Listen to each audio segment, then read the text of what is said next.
Breaking news आहे नाज़िन असां share करे रहिया आहियूं। एहतिसाब अदालत आमदनी खां वधीक असासा रखण वारे केस में वफ़ाक़ी वज़ीर ख़ुर्शीद शाह खे परॾे मां इलाज करण जी इजाज़त ॾेई छॾी आहे।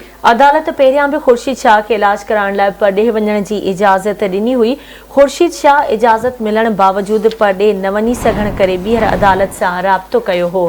ब्रेकिंग न्यूज़ असां शेयर कयूं पिया। सखर मां एहतिसाब अदालत आमदनी खां वधीक असासा रखण वारे केस में वफ़ाक़ी वज़ीर ख़ुर्शीद शाह खे परॾे मां इलाज कराइण जी इजाज़त ॾेई छॾी आहे। अदालत पहिरियां बि ख़ुर्शीद शाह खे इलाज कराइण लाइ परॾे वञण जी इजाज़त ॾिनी हुई, जॾहिं त ख़ुर्शीद शाह इजाज़त मिलण बावजूदि परॾे न वञी सघण करे ॿीहर अदालत सां राब्तो कयो।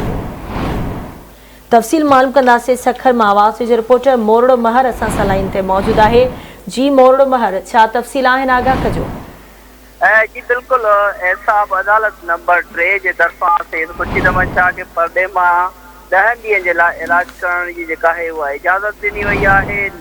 आमदनीअ खां वधीक रेफरेंस में पीपल्स पार्टी जे अॻवान सैयद ख़ुर्शीद अहमद शाह जी जेको आहे एहतिसाब अदालत जो जज फरीद अनवर काज़ी जेको आहे उहो मोकल ते हुजण जे करे एहतिसाब अदालत नंबर 3 जे जज सैयद नासिरुद्दीन शाह जी अदालत में पेश कयो वियो। उन दौरान ख़ुर्शीद शाह जे वकील जे तरफ़ां इहा दरख़्वास्त ॾिनी वई त सैयद ख़ुर्शीद अहमद शाह जी तबियत ख़राब आहे। फिरोज़ जेको आहे हुनजी जेको आहे तबियत जे करे जेको आहे इलाज थिए पियो। फिज़ियोथेरेपी जेका आहे थियण जे करे उहो पेश नथो थी सघे। उन खां पोइ अदालत जे तरफ़ां उहा जेका ख़ुर्शीद शाह जे वकील जी दरख़्वास्त उहा रद्द कई वई ऐं अदालत इहा हिदायत ॾिनी त ख़ुर्शीद शाह अदालत ॾाढो पेश थिए। उन खां पोइ सैयद ख़ुर्शीद अहमद शाह एहतिसाब अदालत नंबर 3 जे जज सैयद नासिरुद्दीन शाह जी अदालत में पेश थियो। उन खां पोइ अदालत सैयद ख़ुर्शीद अहमद शाह खे सुभाणे खां जेको आहे 10 ॾींहं जे लाइ परॾे मां इलाज करण जी जेका इजाज़त ॾेई छॾी आहे। नेब ख़ुर्शीद शाह सूदो 18 ॼणनि जे ख़िलाफ़ 1 अरब 23 करोड़ रुपयनि जो जेको आहे रेफरेंस उहो एहतिसाब अदालत में दाख़िल करायल आहे। जी ठीकु आहे मोरड़ो महर, वरी महिरबानी अव्हां जी अपडेट करण लाइ।